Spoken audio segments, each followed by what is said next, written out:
En segundo momento, si hay cosas que se le mueven y usted no sabe cómo procesarlas, avísenos, escríbanos. Oiga, quedé pensativo después de esta charla y necesito saber qué hacer.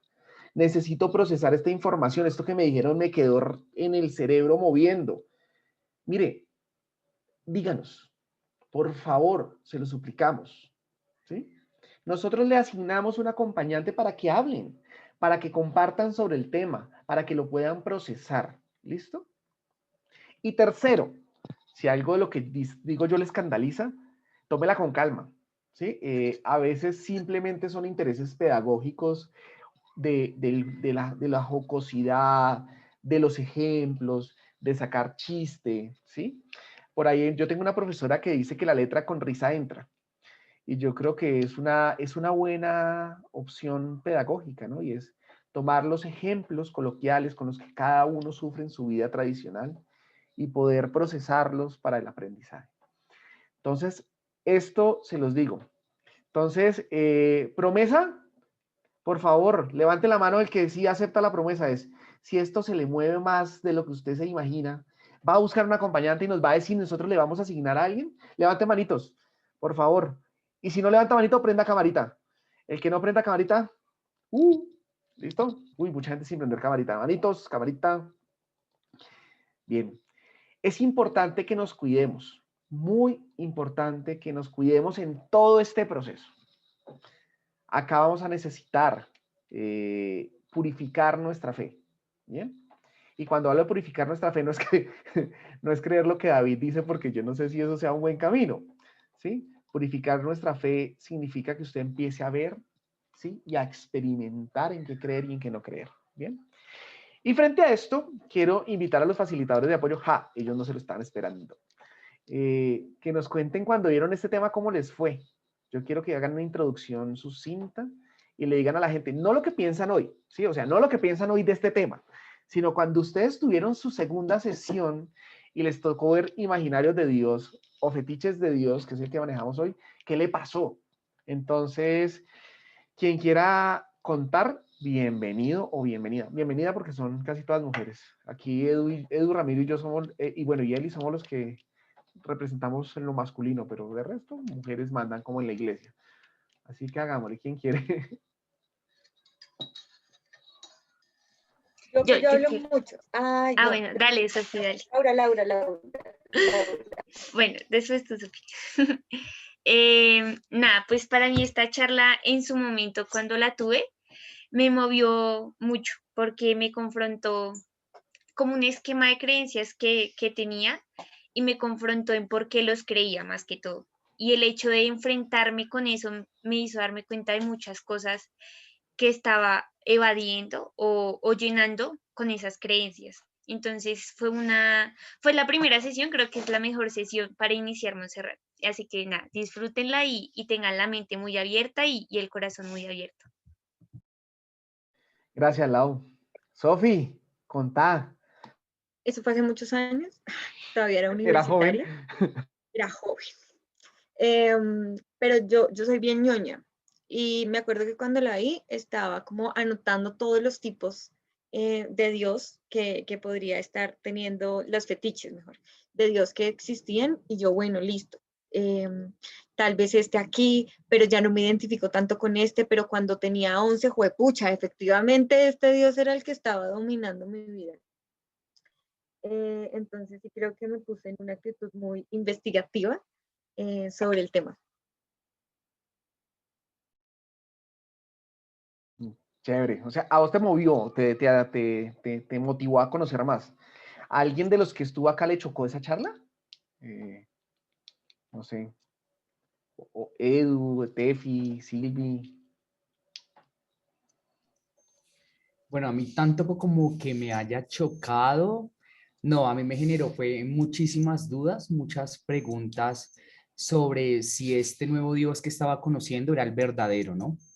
Porque también venía como de una tendencia cristiana protestante en donde es un Dios mucho más firme, por así decirlo.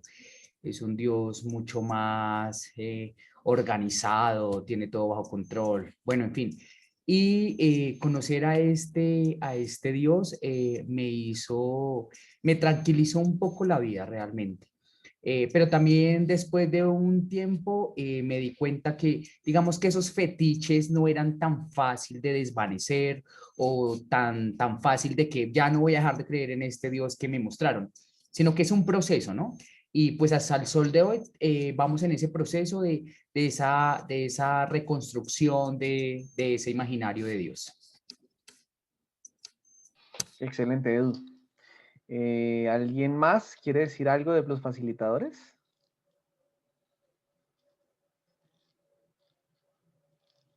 Echemos a Stephanie al agua solamente para molestarla. ¿Cómo le fue a usted en esa charla? Usted además usted tuvo la Pero primera. qué cansón. Me encanta. Dios, es que voy a repetir. No te Pues escucho a bien, Penny. mí, Vale. pues a mí me costó un montón, debo admitirlo, porque también crecí en una familia muy católica, y me criaron con el Dios del pecado, como todo es pecado, todo es malo, todo es no sé qué, todo se juzga, ¿sí? Entonces yo siempre sentía como que Dios iba más allá, como que me gustaba mucho la figura de un Dios papá, como un Dios acogedor, pero tenía a mi familia ahí puyándome de Dios pecado, Dios te juzga, Dios verte como la niña santa, ¿sí? Entonces, cuando llegué a esta charla, me enfrenté a, no, o sea, amiga, está bien que tengas imaginarios, pero está bien también construir tu propio Dios, tu propio amigo, tu propio ser, tu propia luz, tu propio imaginario. Em, y claro, me encontré revolviéndome todas las emociones y todo el corazón para poder comprender que entender a Dios iba más allá de lo que me decían mis papás, iba más allá de lo que piensan mis papás, que es Dios para mí. Entonces sí, fue una charla costosa, para mi corazón, pero creo que me dio muchas herramientas para poder entender que solo yo soy la persona que le puede dar una cara a mi fe y le puede dar una dirección a lo que yo quiero creer y en lo que yo quiero creer. Entonces sí, gracias por echarme el agua, pero eso fue en verdad muy valioso, una charla muy valiosa, hace como 3, 4 años, qué sé yo, pero todavía la tengo aquí marcadísima de solo soy yo que le puede dar cara al papá Dios en el que yo quiero creer. Y ya. Era menor de edad cuando vio esa charla, ¿no? Sí, Era una bebé. sí, Entonces, sí. bueno. Eso es lo único que queremos decir, ¿no? Y yo quiero empezar con dos frases de un personaje que se llama Gerardo Remolina. ¿Alguien menor de 23 años sabe quién es Gerardo Remolina de los que está acá? Levante la mano, prenda micrófono y diga, yo sé quién es Gerardo Remolina. Y que no sea facilitador. ¿Nadie sabe quién es Gerardo Remolina? A ver, Mafe. Fue rector de la universidad, ¿no? Y pues es un jesuita bastante reconocido dentro de la Compañía de Jesús. Sí. ¿Alguien sabe algo más de Gerardo Remolina? Y no solo fue rector de la Javeriana, fue provincial. Es un personaje interesantísimo. ¿Alguien más?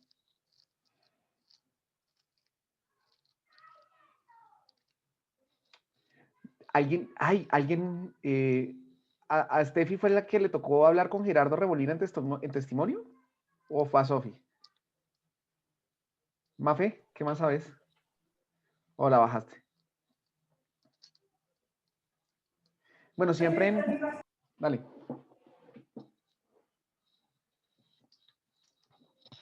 Bueno, siempre cuando hablamos de testimonios viene alguien como bonito a hablar, ¿no?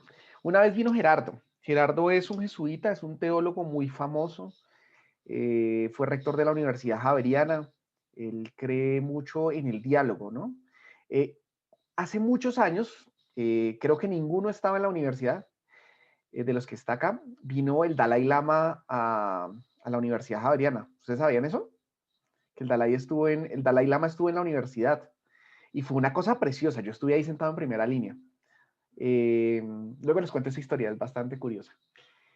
Y Gerardo Remolina recibe al Dalai Lama con reverencia dentro de la universidad y el Dalai Lama con reverencia, ¿cierto? Saluda a Gerardo. Eso fue un hecho súper bello, ¿no? O sea, como ese amor que se nota ahí, ese respeto por diferentes espiritualidades fue muy bello. Incluso hace poquito hubo una charla En la Universidad Javeriana, un debate que costaba 400.000 pesos la entrada, era impresionantemente costoso, con un científico inglés, si no estoy mal, que ha fundamentado toda su teoría en el ateísmo. Y él estuvo en el diálogo dentro del ateísmo versus creencia. Gerardo es un personaje, es un intelectual que permite el tema del diálogo entre diferentes creencias. Y él tiene dos frases importantísimas que inspiran esta charla. La primera frase es: nadie cree en Dios si no lo ha experimentado.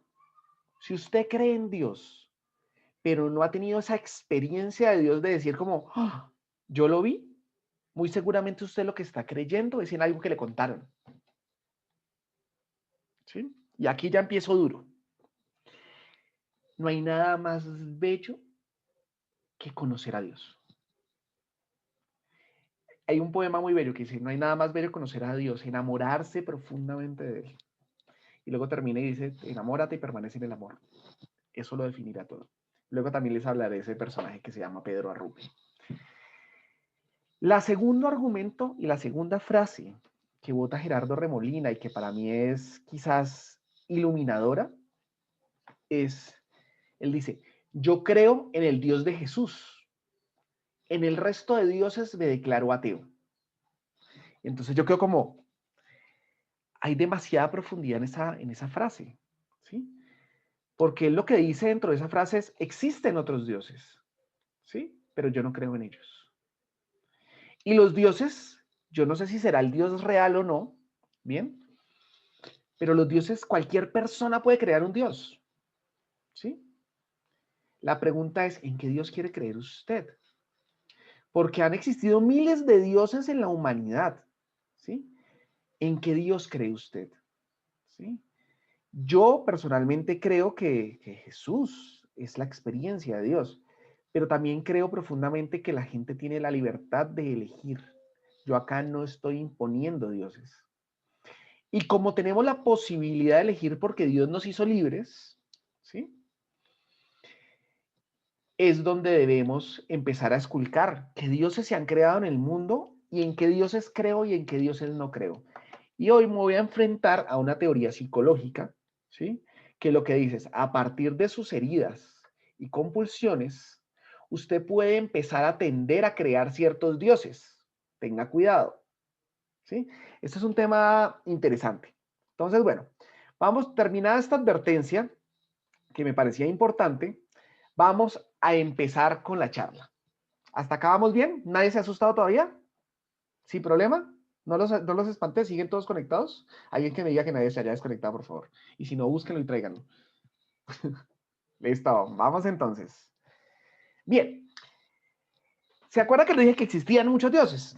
Pero nosotros, ¿desde dónde nos paramos? Acá ven este budista precioso, allá alcanzando el nirvana. A mí me encanta como esa experiencia. Incluso yo quisiera aprender a meditar como meditan los budistas, porque además logran una paz increíble, ¿no? Y también vemos a Moisés con las tablas de la ley, ¿sí? Un poco lo que nos planteamos, y yo ya lo he dicho en diferentes charlas, y esto es muy importante, ¿sí? Es que nosotros no alcanzamos la iluminación per se. Nosotros no vamos a la mística y Dios se comunica con nosotros. Nosotros creemos que Dios, aunque sí se comunica con nosotros, porque eso es claro, ¿sí? Se ha manifestado en una tradición. Y esa tradición ha sido escrita, ¿sí? Y nosotros también creemos en esa tradición, porque Dios se manifiesta en el otro, ¿sí? Pero Dios nos hace diferentes y sobre todo nos hace libres. Una vez le escuché a un curita de Brasil, muy bello él, decía: algunas personas dicen que para Dios no hay nada imposible, pero yo sí creo que hay una cosa que es imposible para Dios. Para Dios es imposible quitarnos la libertad, porque Dios nos hizo libre, y quitarnos la libertad sería negar su propia creación, ¿sí? Entonces, usted va a tener un banquete de creencias a su alrededor, ¿sí? Y usted tiene la libertad de elegir en qué creer, ¿sí? Pero de manera crítica. Y nosotros creemos, ¿sí? En que existe una tradición. Y esa tradición nos va contando cosas, ¿bien? Pero, como se pueden imaginar, esta tradición tiene grandes virtudes, pero también tiene grandes dificultades. Sigamos. ¿Por qué? ¿Qué es un Dios? Dios es un misterio. Entonces vamos a hacer otro ejercicio acá rapidito. Vamos a ver, ¿alguien tiene, el que tenga la cámara mala, por favor escriba por chat que tiene la cámara mala, ¿listo? Apaguen toda la cámara, ¿listo? Bien. Les voy a pedir el favor de que solo prendan las cámaras quien me pueda definir claramente qué es el amor.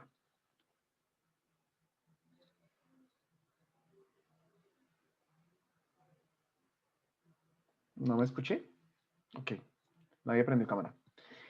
Le voy a pedir que prenda la cámara el que me pueda definir claramente qué es el amor. Bueno, no la logré. Listo. Vamos a intentar otra. Verónica, ¿se va a arriesgar a definir qué es el amor? Hágale, la escucho. Yo estoy segura de que la definición del amor es Dios. Dios es amor, o sea, es casi un sinónimo. Pero si yo te digo el amor es Dios, ¿tú ya entendiste qué es amor? ¿Y todo el mundo entendió el amor, así no creen? No, Ok. pero si yo pudiera definir el amor como en una frase, yo diría que es cuando tú realmente estás dispuesto a amar, cuidar y respetar a los demás. O sea, Más eso allá sería de- una representación del amor. O sea, Sí, cuando tú amas, hace esa definición, pero no es el amor per se. no. Ok, bien. ¿Quién siguió? Por ahí seguía, creo que Juan Diego fue el segundo que había dicho. Había levantado cámara, hágale, arriesguémonos. Yo creo que el amor es una decisión. Ok, si yo digo que el amor es una decisión, ¿todos entienden qué es el amor? No. ¿Queda definido? No. O sea, sin duda alguna, el amor es una decisión. No vamos a cuestionarlo, pero no es la definición del amor. O sea, cuando yo digo el amor es una decisión, no todos entienden. ¿Bien? De ahí creo que aprendió Montserrat. Entró la filosofía a funcionar. O sea, esto tiene que ser una buena definición. Filósofo que se respete define. Gracias por la presión extra, pero realmente sí es una definición bastante filosófica. Pero digamos que definir algo por sus manifestaciones no es definir como tal la cosa, pero digamos que en mi pobre comprensión mundana, mi intento mortal de definirlo, yo creo que el amor es un sentimiento, es una creencia, es un deseo, tiene una fuente que yo llamaría Dios. Yo creo que el amor es un sinónimo de bondad, del bien. Creo que el amor toma muchas formas, entonces digamos que definir o sea, me encanta Harry Potter, que tiene una poción que es amortencia y que quien la prueba, cada quien tiene un sabor distinto. Y yo creo que un poco las manifestaciones del amor son eso. Creo que el amor es una fuerza, creo que el amor es esto que le da un sentido a la vida. O sea, yo creo que a partir de estos sentimientos físicos que tengo, que yo le llamo amor, yo genero creencias, genero deseos, genero valores. Y creo que es a partir de esa concepción que yo tengo del amor y del bien, es que yo guío mi vida. ¿No? O sea, yo creo que el amor es el motor de la vida, es lo que le da sentido y es lo que todos anhelamos, porque a veces creemos que no lo tenemos, pero siempre está en nosotros. Voy a seguir de corchudo. ¿Listo? Y es, ¿lo que tú me estás es definiendo el amor o me estás contando qué te ha pasado a ti cuando has amado? Tengo filósofo si quieres y te doy la parte. Como Harris Bradford. Este debate va a ser muy bueno y largo. Porque también lo puedo hacer por ahí, pero creo que para no ponernos en una clase de filosofía, sí, creo que esta definición del amor parte desde cómo yo lo he sentido y cómo lo he analizado, porque es parte de mi tesis, entonces creo que también entonces también tiene como un análisis y una búsqueda de entendimiento desde también la cognitiva. Entonces, por eso yo digo, por lo que decías, como es muy fácil pensar el amor desde sus manifestaciones, pero eso no es definirlo. O sea, definirlo es decir, el amor es esto. Pero creo que siendo algo tan misterioso como tú decías, como lo es Dios, nuestro alcance intelectual, o sea, no sé, nuestro lenguaje, lo que a muchos nos lleva es hablar de sus manifestaciones y de cómo lo experimentamos y cómo creemos que es y cómo debería ser. Yo creo que eso es súper denso cuando le queremos poner temas morales de, o sea, lo que te digo, yo le pongo igual amor y bien, pero si quiero decirte que es el buen amor o el mal amor, ahí sí yo creo que ya le estamos No, yendo por otro. ahí ampliamos, ahí ampliamos. Sí, Podemos definir el amor en diferentes técnicas, ¿no? El erótico, el filial, el fraterno. desde el griego. Por ejemplo, eso es muy bonito. O sea, el amor en griego hay diferentes palabras de amor. Entonces está el eros, que es el erótico, está el estoralle, que es el familiar, y está el ágape, que es el religioso, que es esa conexión con Dios. O sea, los griegos entendían que hay amores terrenales, pero también hay un amor que nos conecta con lo divino, que es el ágape. Y eso, yo eso lo vi en una clase de teología y es muy bello. Y ya, no sé si alguien más quiere hablar, no sé si pero este tema es muy Posterior a Montserrat, los que quieran quedarse, nos vamos a sentar a hablar sobre el mal amor y por favor pueden traer por la... Mentira, yo no dije eso, olvídenlo. Pero, listo, Natalia. También nos quería decir gracias, Monse. Yo creo que el amor es entregarte a algo o a alguien incondicionalmente. Eso es, repíteme, porfa, me perdí en el último pedazo.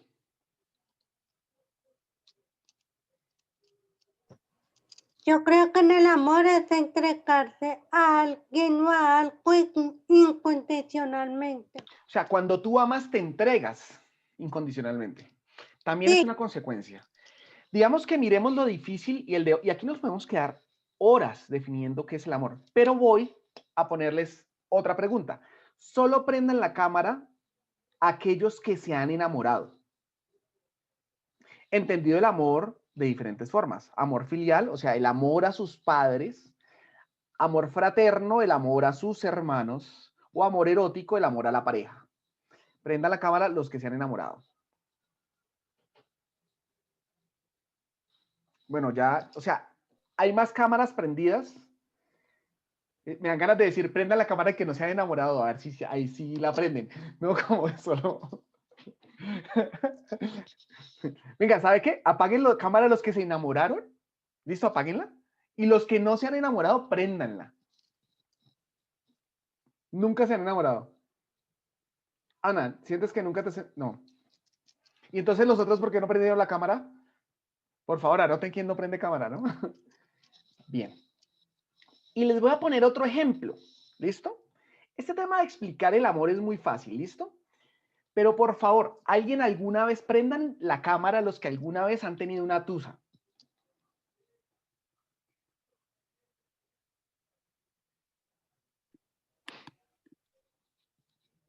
Bien. ¿Alguna de esas personas que ha tenido una tusa, por favor, nos explique cómo se desentusa uno?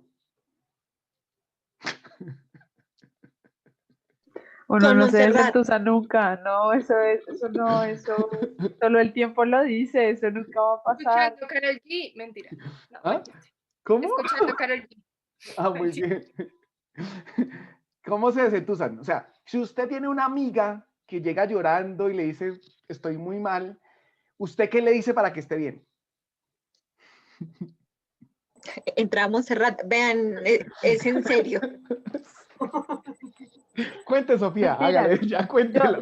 yo creo que la parte más prudente sería no decirle algo, porque yo siento que en ese estado uno realmente no, pues uno no tiene cabeza, uno está hecho miércoles, o sea, la verdad, eso es terrible, pero pues sí, o sea, es como escuchar a esa persona, o sea, uno no tiene nada que decir, sino es saber apoyar a la persona, porque es un proceso difícil, o sea, independientemente de si, no sé, cualquier tipo de tusa, incluso sí, cualquier tipo de tusa aplica. Bueno, pero vamos a ponerlo más interesante todavía. Solo deje la cámara prendida los que alguna vez le han dicho o han dicho, oiga, ya olvídelo, olvídela. Sí, no sufra más, no vale la pena esa persona para que usted sufra tanto por ella. Que haya dicho eso o le hayan dicho eso. ¿Sí?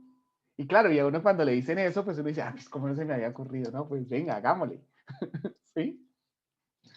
Bien. Lo mismo que estos ejemplos de cómo se entusa uno, cómo se desentusa uno, ¿sí? es lo mismo que pasa cuando uno dice quién es Dios, ¿sí? Dios per se es un misterio, ¿bien? Como la tusa es un misterio. Además porque uno, bueno, vamos a hacer otro ejercicio. Levante prenda la cámara quien ha tenido más de una tusa, o sea, 2 tusas o más. No vamos a sumar si tuvieron 10 o 15 o 20, no. ¿Quién ha tenido 2 tusas o más? Prenda la cámara.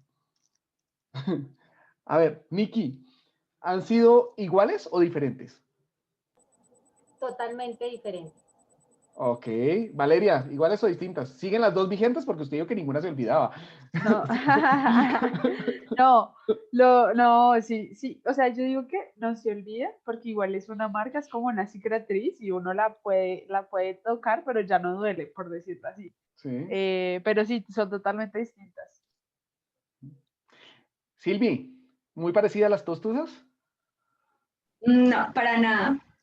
O sea, uno si superó una tusa no significa que supera 2. Bueno, sí, uno las supera, pero no de la misma forma. David dando consuelo desde tiempos inmemorables. O sea, algún día, por favor, pídanle a Sofía que les cuente la tusa. Es buenísima, o sea, realmente es bastante interesante. Entonces, bueno, Sofía entró a Montserrat porque estaba entusada. ¡Ja! La echa al agua. Cuenta la historia, Sofi. La tusa No, no no, se porque quita. tengo una hora. No me molesten. Bueno, lo mismo pasa con Dios, o sea, Dios es un misterio. Oiga, tengo 23 chats, algún facilitador que me diga si tengo que responder alguna pregunta de eso porque no alcanzo a leerlas todas. No, mientras hablo. estamos charlando sobre cómo nos estás apoyando con las tusas Ah, ok, y gracias. sobre cómo ir a tomar polas virtualmente para hablar sobre el amor.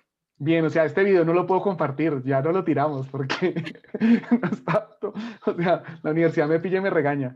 Entonces, bueno, nada que hacer. Bueno, listo. Esto significa que al ser una experiencia no siempre es igual. ¿Bien? Dios es una experiencia que proviene de una relación gratuita. ¿Sí? O sea, viene gratis. O sea, usted no hizo nada para merecerlo. O sea, lo único que usted hizo para merecer que Dios sea bueno con usted es nacer. ¿Sí? Existir. O sea, Dios no lo va a amar si se reza 20 rosarios o no se reza 20 rosarios. ¿Sí? Dios lo va a amar como sea. Que la oración nos ayuda a ser más dóciles a Dios y poder entenderlo más fácil y seguir la voluntad de Dios, eso es otra cosa. ¿Listo? Dios, no tenemos que hacer méritos para estar con Dios. Y ese es el primer tema en el que me quiero meter. ¿Sí? O sea, es que si usted, mamita, hace eso, Dios no la va a querer. No, Dios siempre la va a amar. Dios siempre lo va a amar. ¿Sí? Así en la Biblia digan cosas.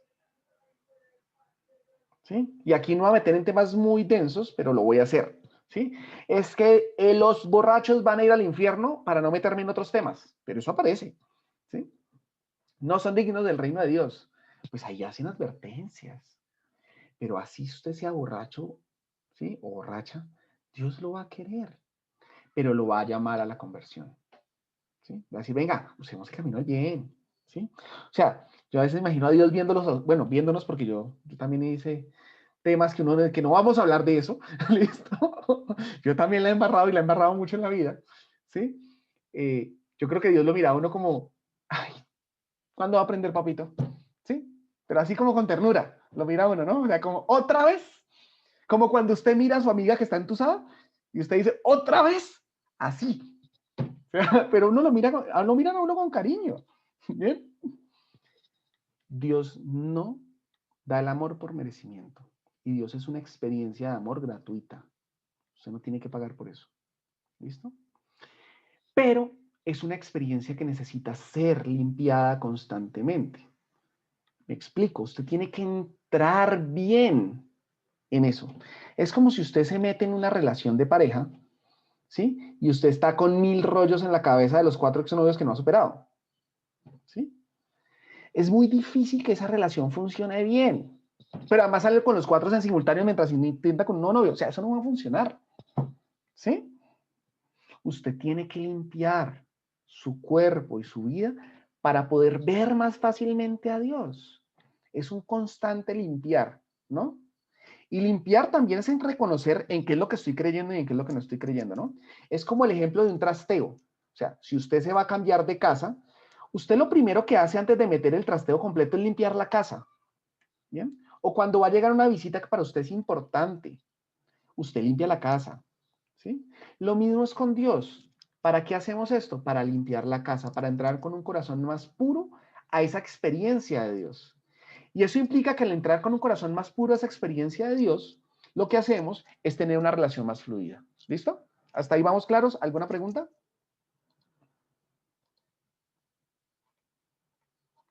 Listo. Siguiente tema. Entonces,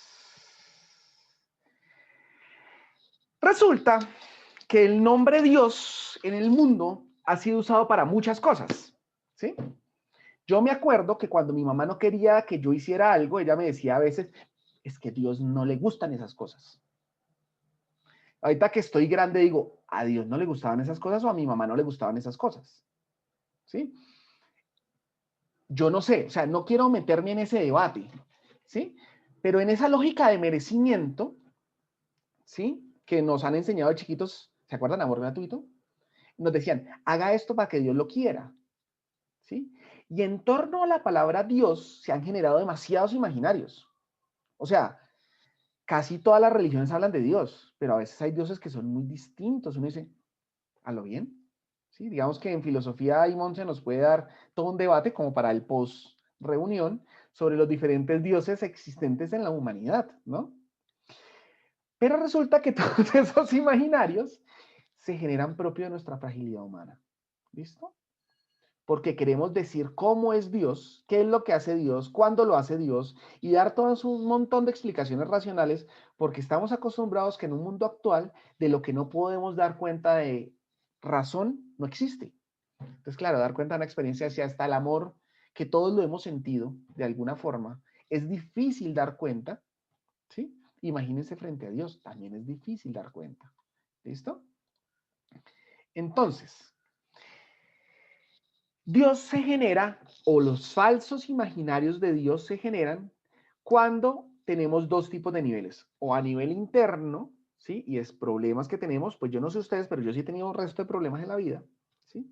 Confusiones, sentimientos desordenados, heridas psicológicas, o por temas externos a nosotros, ¿sí? La cultura, la política, el arte, la estética, etcétera, ¿no?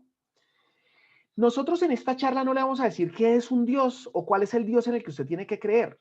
Lo único que queremos facilitar con esta charla es una limpieza y una crítica a aquello que entendemos que no necesariamente es Dios y que proviene de ciertas experiencias mal manejadas, ¿no? Y lo que hacen es generar fetiches. ¿Alguien sabe qué es un fetiche que no lea lo que dice Wikipedia en mi diapositivo? ¿O tenga una explicación mejor que Wikipedia? ¿Qué es un fetiche?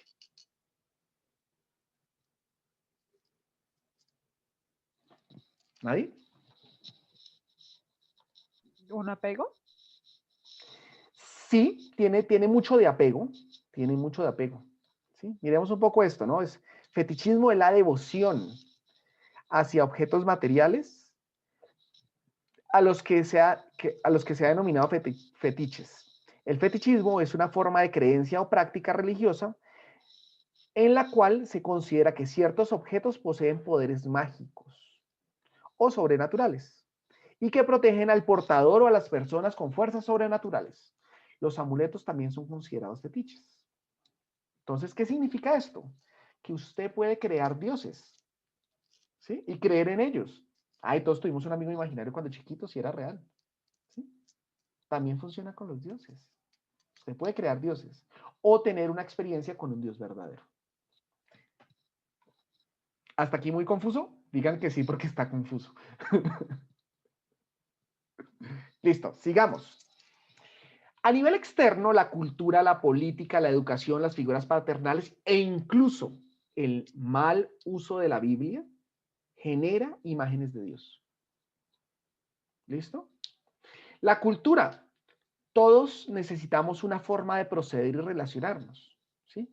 Y hay acuerdos culturales que hemos realizado, ¿cierto? Y esos acuerdos ayudan a decir qué es lo que quiere, qué es lo que no quiere Dios. En nombre de Dios se han generado guerras, ¿sí? Y podemos recordar, y no solo católicas, ¿sí? Muchas.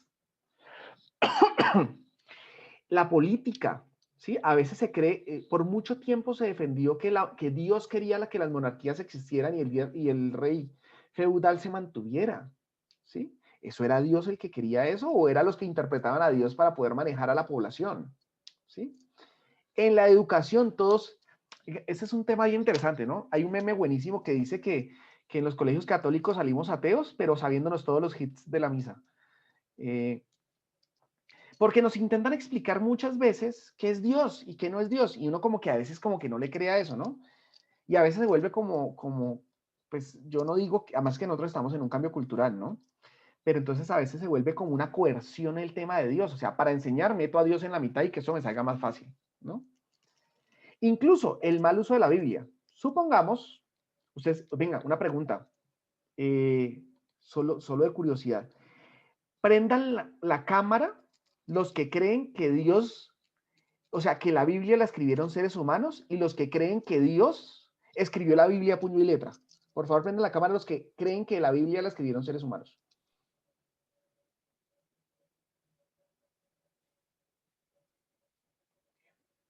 Apaguen la cámara.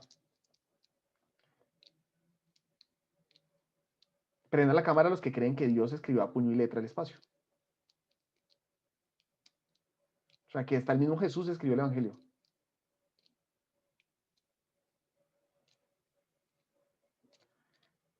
Yo creo que Nata tiene una buena explicación porque Nata estudia ciencias religiosas, entonces no creo que sea una postura ingenua. Cuenta, Nata. Bueno, pues yo digo que Dios hizo pues todas las leyes y todo lo que necesitó y después se las reveló al hombre. O sea, el que escribió fue el hombre. Sí. Por revelación divina. Pero por revelación divina. Ah, eso sí es cierto. Bien. Miren, los escritos tienen una incidencia clara en la cultura en la que es escrito, ¿sí? Imagínense que hoy yo escribo un texto y digo, el carro sacó la mano. Y yo soy el duro en carros, ¿listo? Y eso lo leen en 2000 años después, ¿listo? Personas que manejan carros. Y encontraron el texto de David y leen, el carro sacó la mano. ¿Ustedes se imaginan esos pobres hombres buscando la mano del carro? O sea, ¿en qué parte le ponían manos a los carros? La Biblia hay que leerla contextualmente a partir de métodos hermenéuticos y exegéticos. O sea, leer cuál era el sentido y qué significaban las palabras en ese contexto en el que fueron escritos. ¿Listo? Y eso genera imágenes de Dios, porque a veces el literalismo nos hace equivocarnos en esa experiencia que tenemos con Dios. Pero a nivel interno también tenemos historias de vida, tenemos miedos, tenemos culpas. Acuérdense ustedes de algo que hayan sentido culpa en su vida. ¿Ya la tienen? Ahora recuérdense cómo hablaban con Dios cuando ustedes tenían culpa. Y a veces la culpa nos hace generar relaciones con Dios que no son transparentes, o sea, son motivadas por culpas, por heridas que tenemos, etc. O sea, nosotros tenemos unas afecciones a los imaginarios de Dios por temas externos o temas internos. Hasta ahí queda medianamente claro cómo distorsionamos la imagen de Dios. O sea, Dios es una experiencia, ¿cierto? Pero es una experiencia que se puede distorsionar constantemente. ¿Listo? Ahora, ¿cómo encontrar al verdadero Dios? Supongo que esta es la pregunta que estaban esperando.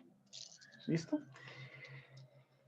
A ver, las distorsiones de Dios son muy sutiles. Incluso, esas distorsiones tienen lo que dice ahí una armadura de veracidad. Es algo incuestionable, es algo de lo que no se puede hablar, ¿sí? O sea, ¿usted cómo va a dudar que esto sí es Dios o no es Dios si Dios es así? ¿Y por qué? Porque dice en la Biblia. ¿Y en qué parte de la Biblia dice? Ah, yo no sé, pero yo lo escuché.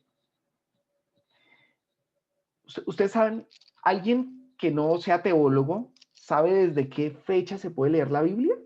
O sea, los laicos, ¿desde qué fecha se pueden leer la Biblia? No sé la fecha, pero creo saber la razón. Cuéntame. O sea, pues me acuerdo alguna vez que me decían que pues la Biblia antes estaba solo en ciertos idiomas, que solo ciertas clases podían leer. Entonces fue cuando la tradujeron es que no me acuerdo si fue el rey de Inglaterra, o sea, pero sí sé que fue cuando lo Se me fue tradujeron, que ya las masas pudieron, ya pues era un idioma que podían. Bueno, o sea, la Biblia sin duda alguna tiene una relación muy fuerte a la imprenta. La imprenta se crea en 1500, ¿no? Y en ese 1500, pues hay una reproducción más fácil de los textos, porque antes tenía que ser transcrito manualmente. Pero no, la Biblia, a los laicos y a ustedes, se puede leer mucho después. Dale, Vero. Si no estoy mal, fue en el Concilio Vaticano II que aprobaron que los laicos podían leer la Biblia. Exactamente. ¿Y sabes en qué año terminó eso? Uy, no me acuerdo que fueron 2 o 3 años, pero no me acuerdo exacto. El Segundo Concilio Vaticano terminó en el año, y desde esta época no es pecado leer la Biblia, ¿no? 1965. O sea, sus papás estaban vivos, muy seguramente, ¿no? A no ser de que sus papás sean muy jóvenes, ¿sí? Muy seguramente sus abuelos, cuando nacieron, no tenían una Biblia en su casa, ¿sí? Esto no es muy lejos. Incluso decían, el que mucho lee la Biblia, loco se vuelve. ¿Cómo es que es esa frase? ¿Alguien que se acuerde de esa frase?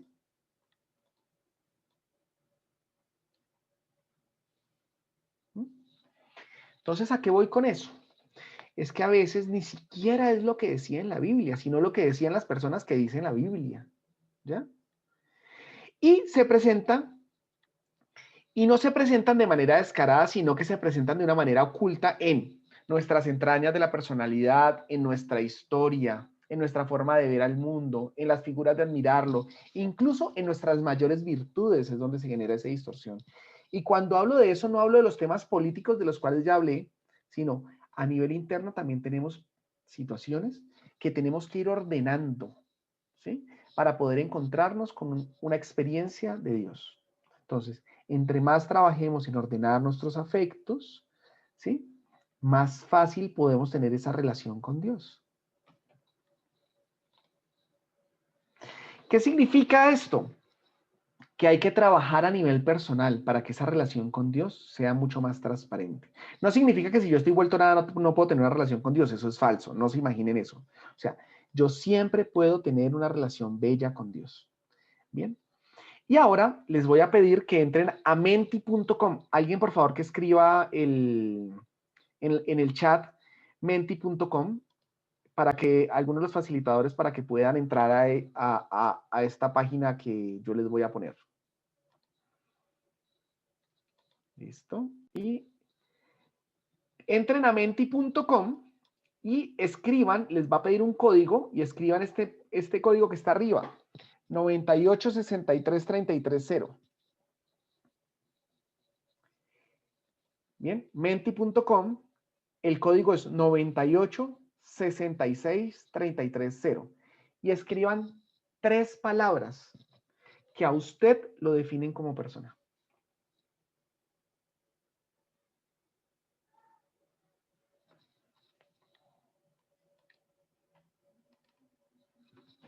¿Sí saben cómo hacerlo? No, ustedes ya deben ser expertos en eso, solo deben manejar en todas las clases virtuales. Listo. A ver, vamos 3. Los facilitadores también escriban, por favor. Vamos a poner aquí a todo el mundo a participar. 3 palabras que lo hacen a usted. ¿Sí? Que lo definen a usted como persona.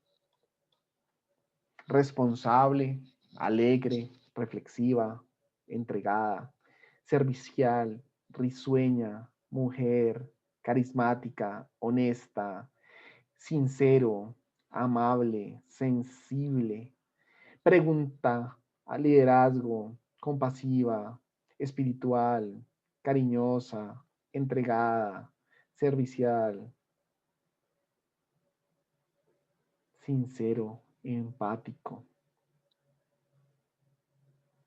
cariñoso, alegría, apasionado. Van 30. Nos faltan 19 todavía personas. 19 personas todavía. Porque estamos conectados 49. Responsable. Servicial.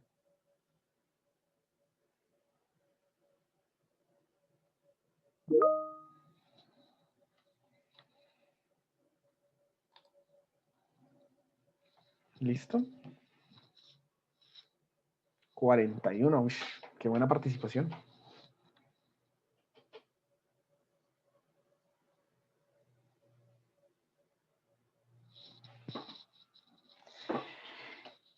Miren una cosa como muy interesante, ¿no?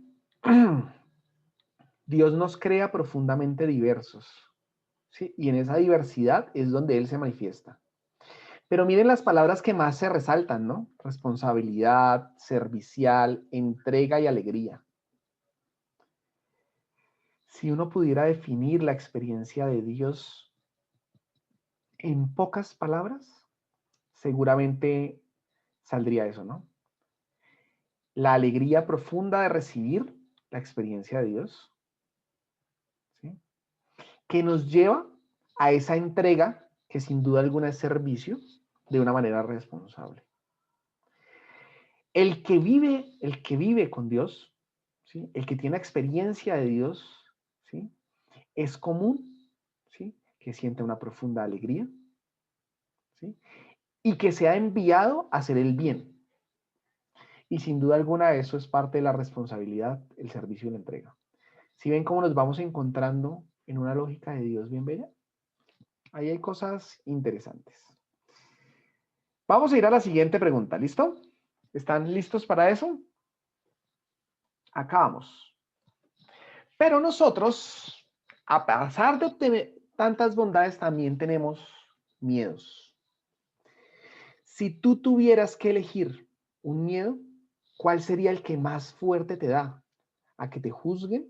¿A no ser perfecta? ¿A que no te quieran? ¿Sí? ¿A no obtener el amor? ¿A fracasar? ¿A que las cosas no te salgan bien? ¿A que te comparen? ¿A que digan que otros son mejores que tú? ¿Al vacío interno? ¿A no tener sentido? ¿Sí? Al no saber, al no poder dar cuenta, a que te abandonen por no ser juiciosa, juicioso, al dolor, a que no seas feliz, al que tengas una vida sin alegría, a ser débil, a no ser fuerte, ¿sí? Al que te manipulen, que no puedas, o al conflicto. ¿A qué le tienes miedo? Van 27.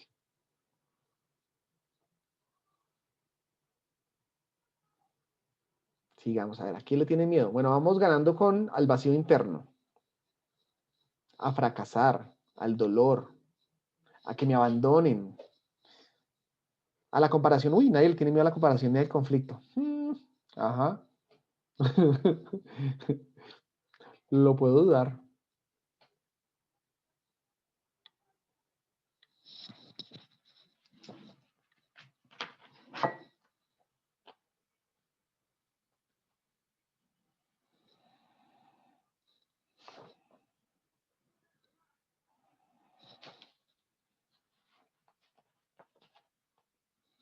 Listo. 37. Los últimos que no han escrito, hagámosle.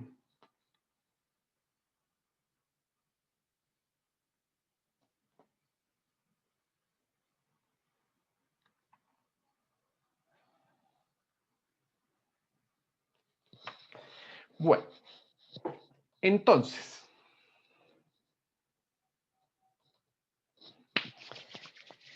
a mí me encanta esta parte. Digamos que, Rami, ¿estás ahí? Sí, sí, David. Listo. Ramiro, que es teólogo. Rami, ¿de dónde viene la palabra religión? Religión viene de religare, que significa estar muy unidos, estar muy ligados. Sí, viene de allí, viene de relación. Prácticamente es relación.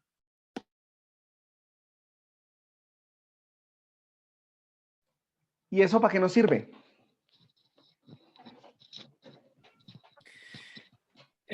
Bueno, pues realmente es una experiencia que nos conlleva o nos lleva a la conciencia de la necesidad del otro, ¿no? Siempre, pues aquí la otredad es importante y por eso religión, ¿no? La realidad de religión no se puede pensar fuera de iglesia. Iglesia, más que una estructura, más que una institución, es comunidad.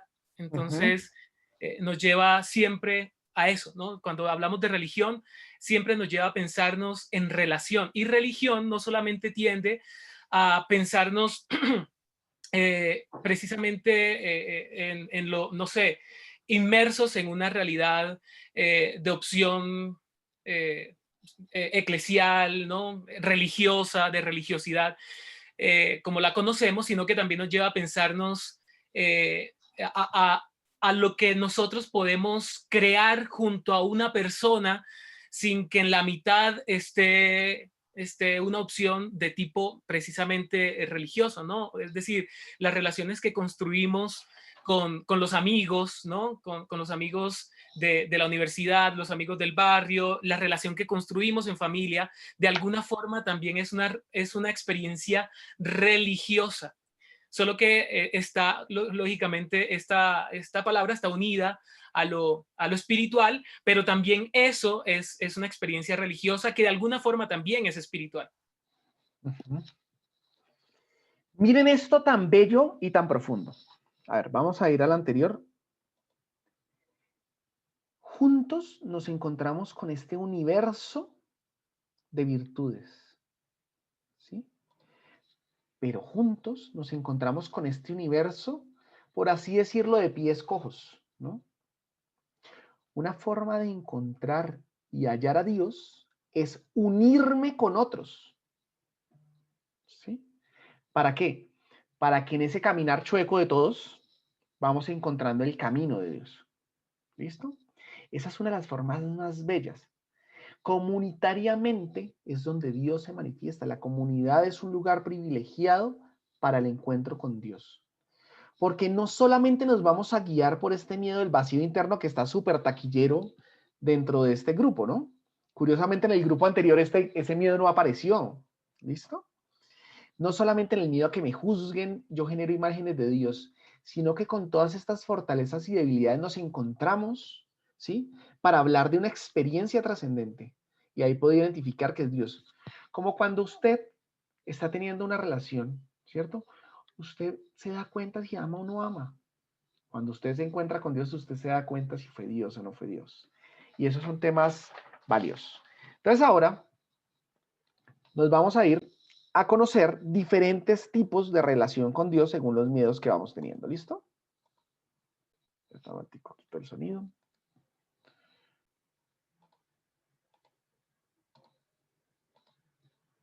Listo. Bien. Muy seguramente, a ver, todos tenemos un miedo, ¿no? Y ese miedo es a que bueno, ahí hay 9 miedos, ¿lo notan?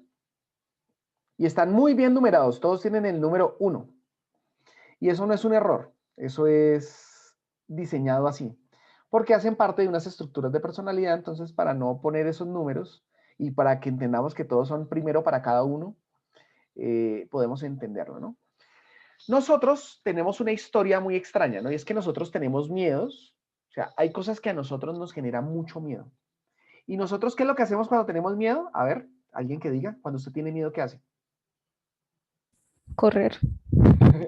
Correr, muy bien. ¿Qué más hace? Esconderse. Esconderse. Gritar. ¿Qué más hacen cuando tienen miedo? Atacar. Atacar. ¿Qué más hacen cuando tienen miedo? Huir. Huir. Yo entro en pánico. Entran en pánico. No hago nada. Me quedo Dice por ahí. En ocasiones uno se bloquea. Se bloquea. ¿Qué más hacen cuando tienen miedo?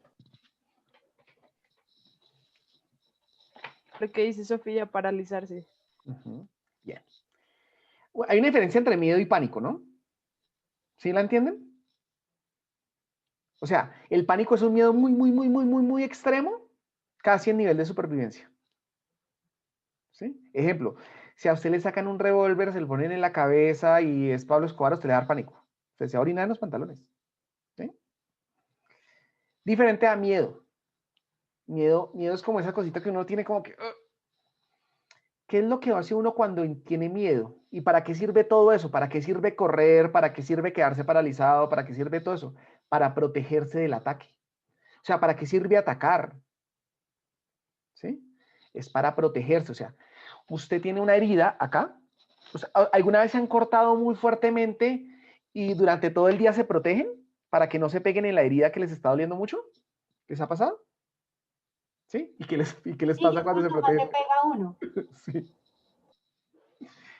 ¿A alguien más le ha pasado eso, que uno se cuida y se cuida la herida para que no se le dañe y se da y se da y se da y se da ahí? Eso Cuando es como me cuido el tatuaje. cuando se cuida el tatuaje, cuando qué más. Eso es O como el también dedo. cuando uno se quema, ¿no? Oh.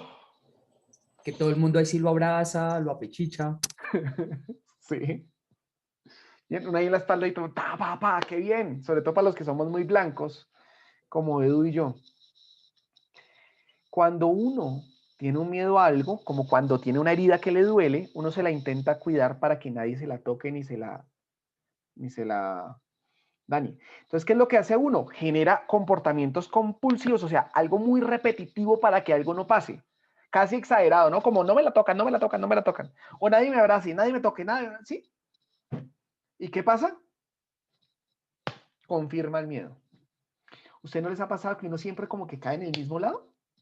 Como que uno comete errores como muy parecidos, uno como otra vez volví a caer en esto. ¿Sí? Incluso hay dichos populares que dicen que todos los hombres son iguales. No somos. No, somos bien distintos. Que los que se consiguen son parecidos es otra cosa. ¿Sí? Eso pasa. Incluso muchos hombres pueden decir es que todas las viejas son iguales. Pues las que se consiguen todas son muy parecidas.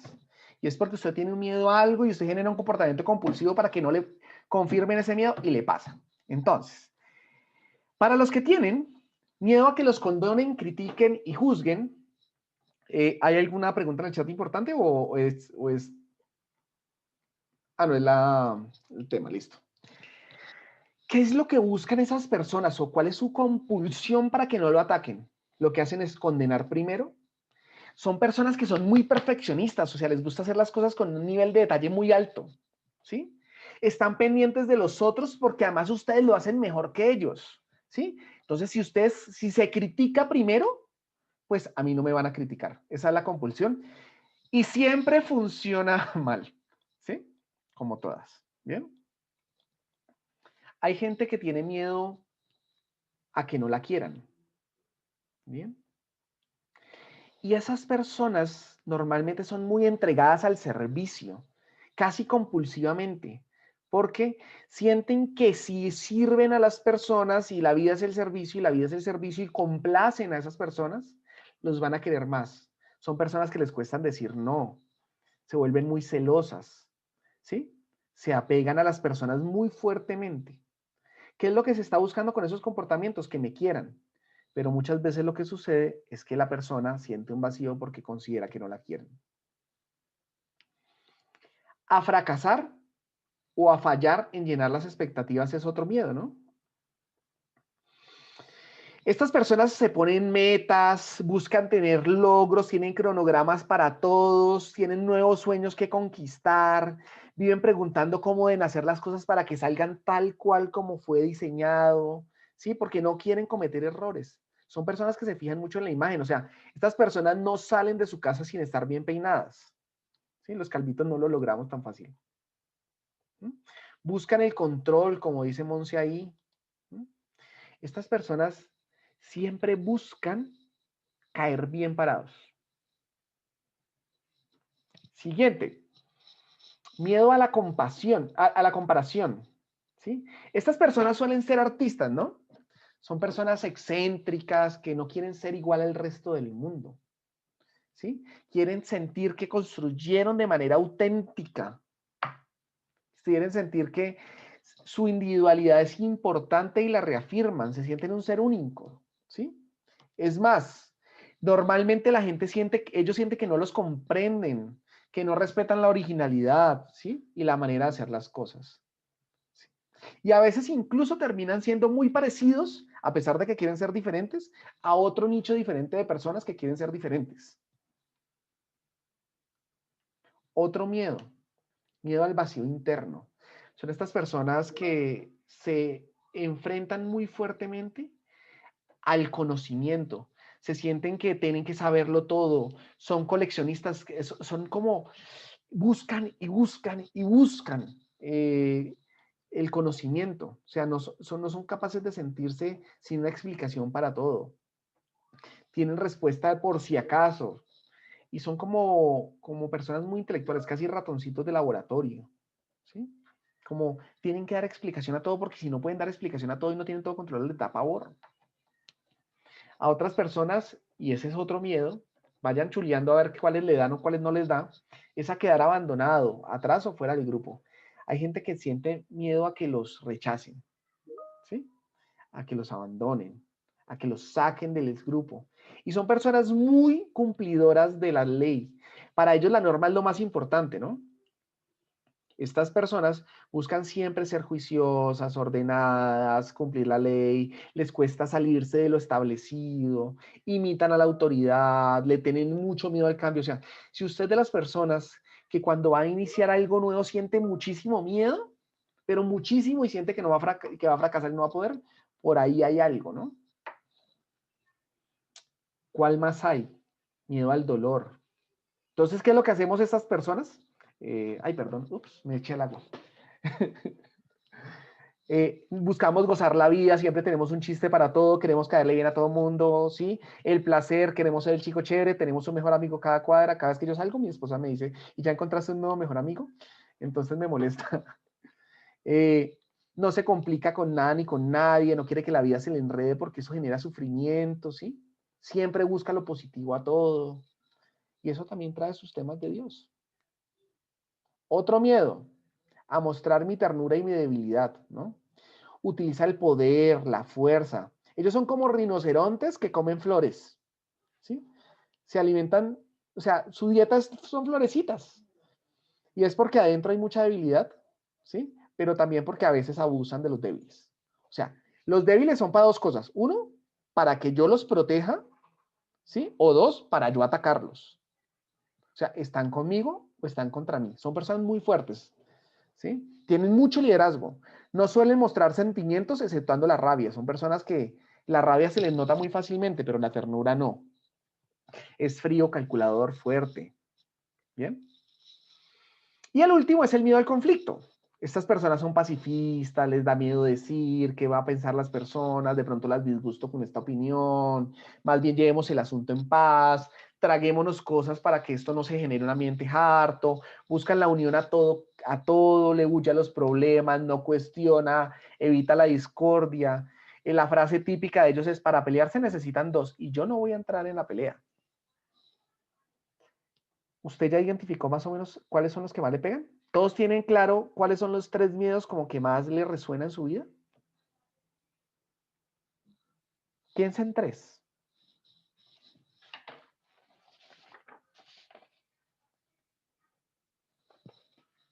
Si usted no aprende a manejar sus miedos, bueno, si nosotros no aprendemos a manejar nuestros miedos como para meterme ahí también, porque esto es como la casa, ¿no? O sea, uno limpia la casa, mete el trasteo, pero la casa se vuelve a ensuciar. O sea, esto toca barrerla y barrerla todo el tiempo. ¿Bien?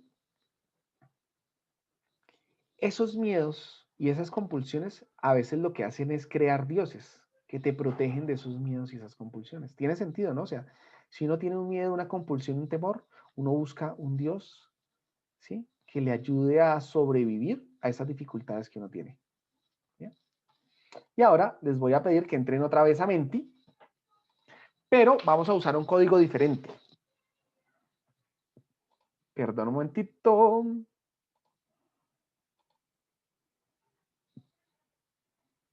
Y ya les comparto el siguiente Menti.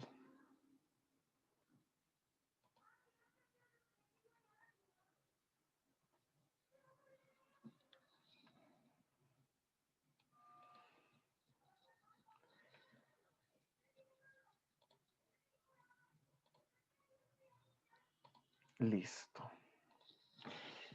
Si usted tiene una imagen de Dios, ¿con qué Dios se alinea más? ¿Sí? ¿Con un Dios más perfeccionista? O sea, como que busca que todo sea bien hecho.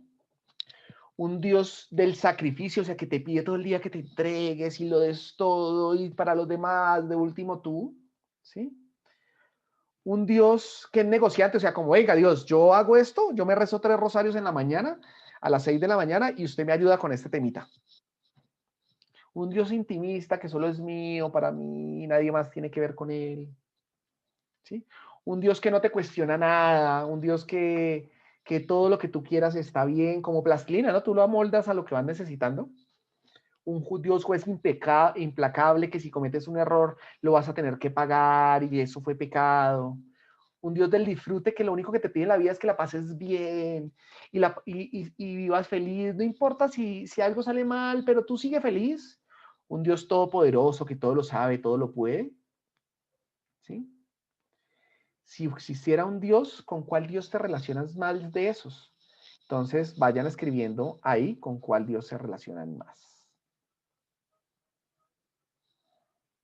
No me aparece en mi coso. ¿Será que no entendí cómo funciona? Ah, el código es 3358085. 3358085. Marca ya al 3358085. Sí, porque no me estás sirviendo. Gracias. Dale.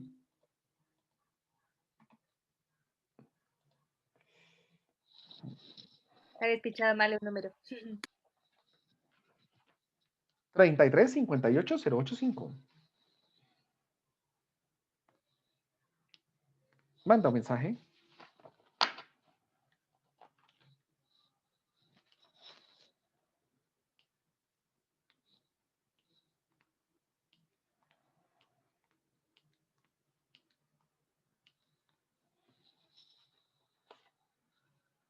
$21 personas. Sigamos a ver. Faltan muchos.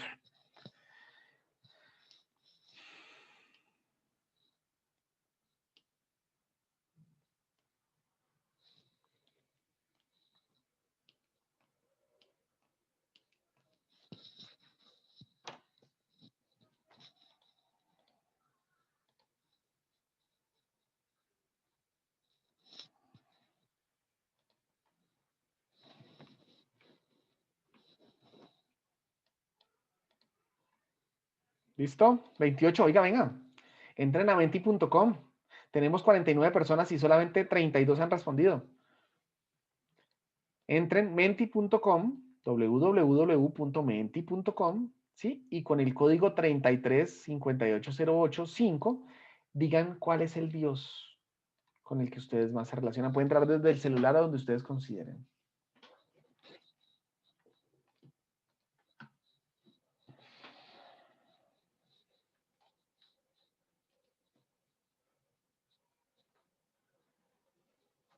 Bueno, vemos una alta incidencia al Dios Todopoderoso dentro de esto que hemos visto entre las 33 personas que estamos acá, que han contestado, ¿no? Hay una alta incidencia frente al Dios que exige sacrificios, el Dios negociante, que yo hago cosas y Él va respondiendo, el Dios el juez implacable, el que todo lo ve. ¿Listo? Y vamos a hablar un poquito sobre ellos y sobre qué tipo de oraciones le pueden servir a usted o qué le sirve contemplar a usted para que pueda procesar más ese tema de Dios, ¿no? ¿Se acuerdan la primera frase? Y es, yo creo en el Dios de Jesús, en el resto de dioses me declaro ateo. Y cuando digo yo creo en el Dios de Jesús, pues evidentemente toda la Biblia hace un efecto muy importante, pero sobre todo los evangelios. ¿Alguien sabe la diferencia entre toda la Biblia y los evangelios? ¿Que no sea teólogo? ¿Que nos pueda decir? ¿Qué son los evangelios? Los evangelios hablan de la vida de Jesús, la vida pública de Jesús, más o menos. Sí. En cambio, ¿Cuántos libros tiene la Biblia? ¿Sabes? Ay. Pues se divide en el Antiguo Testamento y en el Nuevo, pero exactamente cuántos libros no sé. Sé que el primero, bueno, el Antiguo Testamento es el que se divide en más porque está el Pentateuco y otros nombres que ya no me acuerdo. ¿El gran maestro Eli Yuda está por ahí? ¿Cuántos libros tiene la Biblia? Y lo puse a buscar en internet. Mire, eso tan bueno.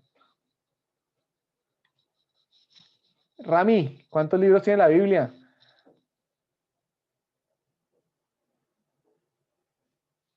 Bueno, ahí están entre 72 y 73. Yo no me sé eso de memoria, ¿no? Pero bueno. Creo que el antiguo tiene, el nuevo, sé que el nuevo tiene 27 libros. Sí.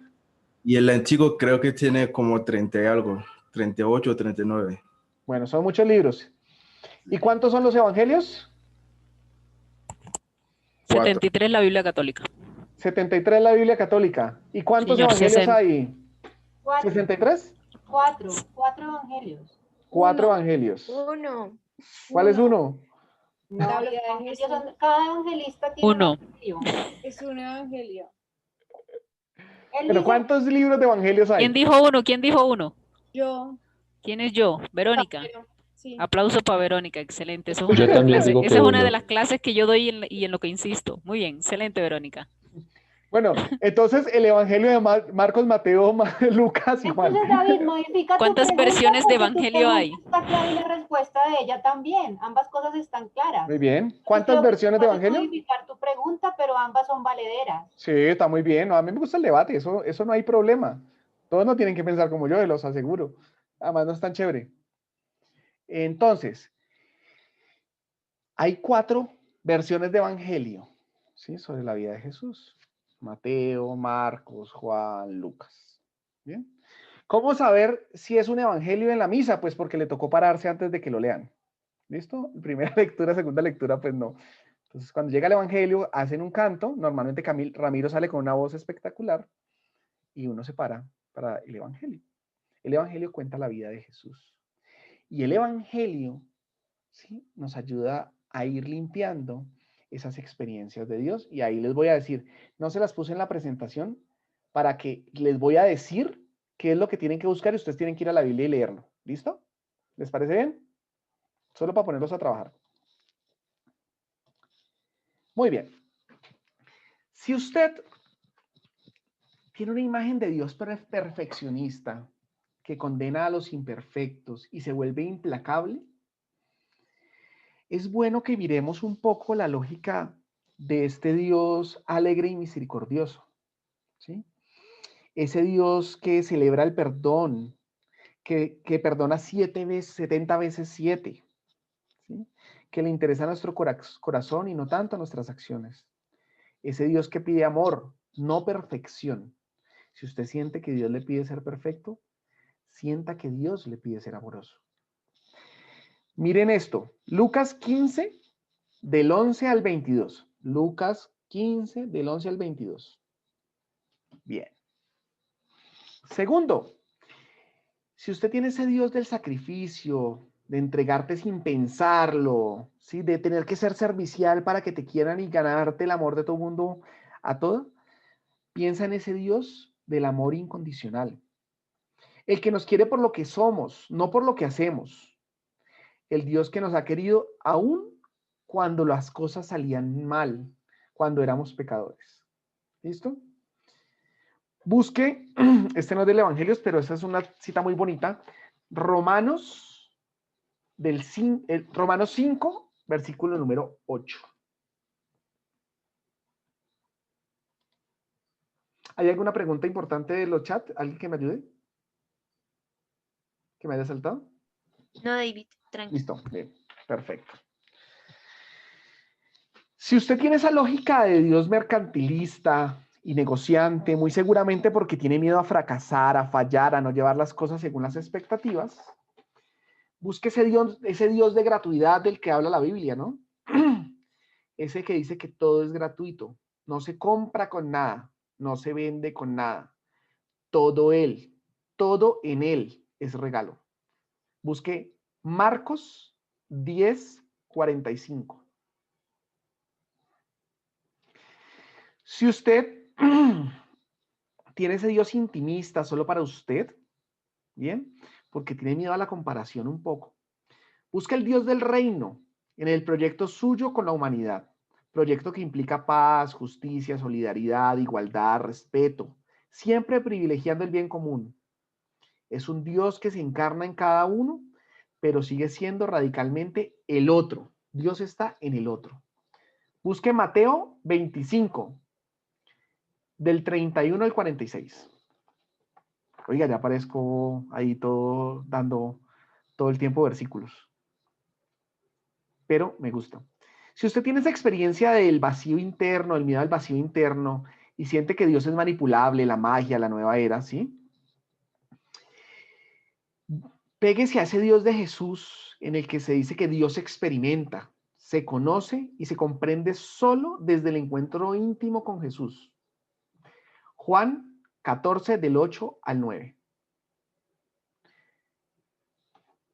Si usted tiene ese Dios implacable, que se nota además mucho en la sexualidad, ¿sí? Busque ese Dios que le da libertad. Gálatas 5:5. Y confianza porque Él cree en nuestra libertad y nos invita a ser libres. Busque Juan 31:36. Él nos pone el amor como único criterio. Si usted tiene miedo al dolor y tiene esa imagen del Dios hedonista, el Dios resucitado, el aleluya, pues, que todo es lindo, todo es bello, busque ese Dios pascual, el que nos enseña a hacer algo radicalmente nuevo. Que si un grano de trigo no muere, no da fruto. ¿Sí? Ese sacrificio es importante. Busque Juan 12, del 23 al 24. Él da sentido al entregarse hasta el fondo. Muerte genera vida. Ese es el que me toca a mí trabajar todo el tiempo. Ahí les cuento. Si usted tiene ese Dios todopoderoso, entre más oro mejor, entre más poder mejor, busque ese Dios encarnado, o sea, como ese niño Dios que llega a nacer en el pesebre, ¿sí? Que escogió la tierra como medio del universo para encarnarse. Escoge al débil, al pobre, al pequeño, como primer canal de comunicación. Juan 1:14. El Dios que ama y muestra su ternura. Y por último, hay un Dios de la falsa paz que no apareció en el crucigrama porque solamente me permitía 8. Un Dios que no cuestiona. Busque ese Dios de la esperanza. Es quien provoca en nosotros la capacidad de creer y de esperar, que se hace posible que colaboremos desde la movilización histórica. Hasta ahí, ¿alguna pregunta? Con relación a el Dios de falsa paz, ¿tienes algún versículo que nos recomiendes? Ya te busco que no encontré el versículo por acá. En mis notas no lo anoté, perdón.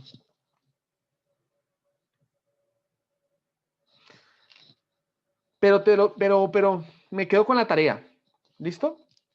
Y la enviamos por el chat.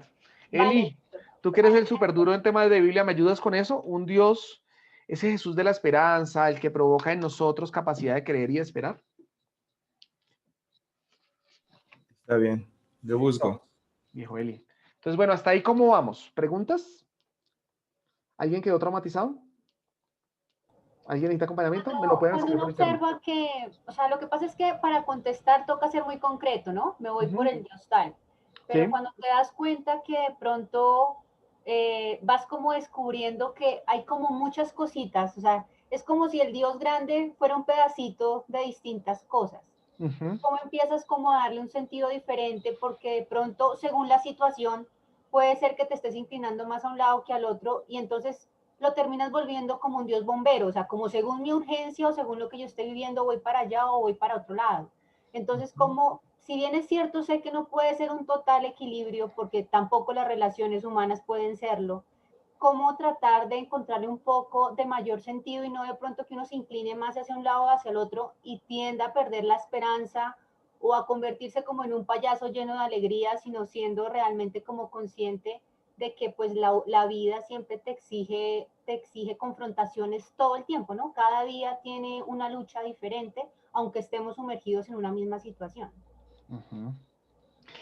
Uno transita, ¿no? O sea, uno no tiene un único miedo, o sea, esto sería un reduccionismo, ¿no? Uno tiene una mezcla de esas sutilezas que lo alejan de un Dios, ¿no? Lo importante es siempre limpiar la casa, mirar qué afectos tiene uno desordenado, ¿sí? A qué está teniendo más miedo de lo que uno debe tener, qué miedo no he asumido, no he abrazado, ¿sí? Y cómo empezar a ponerlos en brazos de Dios.